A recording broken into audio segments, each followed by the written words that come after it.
Kombinatsiya nazavlecheniya deydi. Bu emne degeni?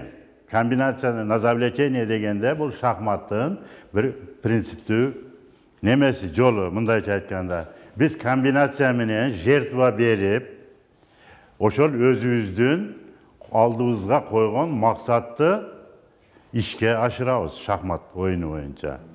Шахмат байыркы тарыхы бар ойын. Бул дүйнө жүзү боюнча миллиондогон адамдар жактырган популярдуу спорт. Ошондой эле интеллектуалдык потенциалды жогорулатуучу, мээ машыктыруучусу. Шахмат ойноо процессинде мээнин оң жана сол жарым шарлары бир учурда иштейт.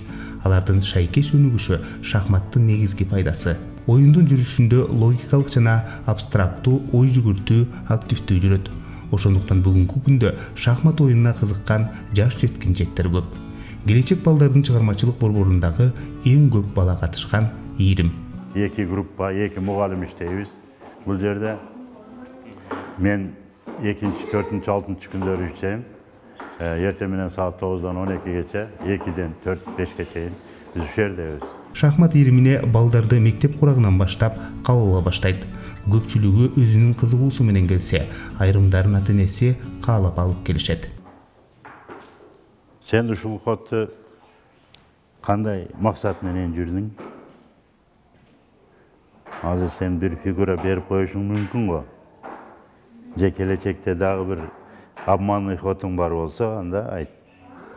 Баланын ой жүгүртүүсү активдүү өркүндөйт. Көңүл топтоо жана эс тутум жакшырат. Эмоциялык туруктуулук жана күчтүү эрк чечкиндүүлүк жана жеңишке умтулуу калыптанат. Жеңилгендер ага жоготууну туруктуу баштан өткөрүүгө, өзүн өзү сыноо менен мамиле кылууга жана анын иш аракетине анализ жүргүзүп, керектүү тажрыйбаны иштеп чыгууга үйрөнөт. Азыр кандай өздөштүрүп калды?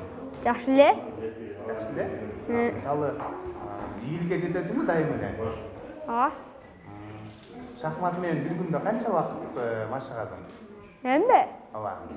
Мен шахматты күндө машыгам эле кичинекейинде. Ошондой диплом алчым эле. Азыр болсо кичине ойнобой калгам дагы. Азыр барып качып, жакшы ойноп баштап атам да.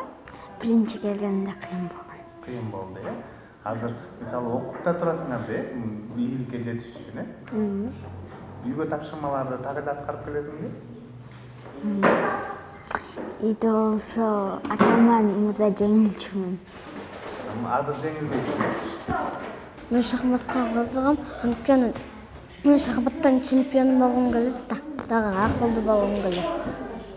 Шахмат сабагы теориялык жана практиканын негизинде өтөт. Китепте жазылган оюн эрежелерин так үйрөнүп, аны практика учурунда бышыктайт. Бала толук үйрөнүү үчүн 1 жылдан ашуун убакыт керек. Шахматтын ар бир клеткасынын өзүнүн мынандай аты бар. Клетканын мына горизонталь, вертикаль деген немелери бар. Кийин ошол ходдордун кандай жүрүшү ушул китепте бардыгы ошо дүйнө боюнча неме кылган да. Мына королдун бул сүрөтү балдар эстеп калат. Кийин мына королдун кандай ходдору, кай жака жүрсө кандай неме болот, немелери. Андан кийинки ферзь мына. Мугалим балага шахмат оюн үйрөтүү менен алардын аң сезим өсүүсүнө чоң салым кошуп, ар кандай шаардык, областтык турнирлерге катыштырып, алардын ийгилигин айтып кубанып келет. Кайталап берем, мына демонстрационный доскада. Значит, бул жерде мына баштайбыз, актар биринчи баштайт. Мына Е2деги пешканы Е4кө жүрөбүз. Шахматка жакын балдар оюнга көңүл буруп, бош убактысын шахмат турнир жана машыгуу боюнча китеп окууга жумшашат. Ошондой эле физикалык өнүгүүнү жана таяныч кыймыл аппаратынын бекемделишин унутушат.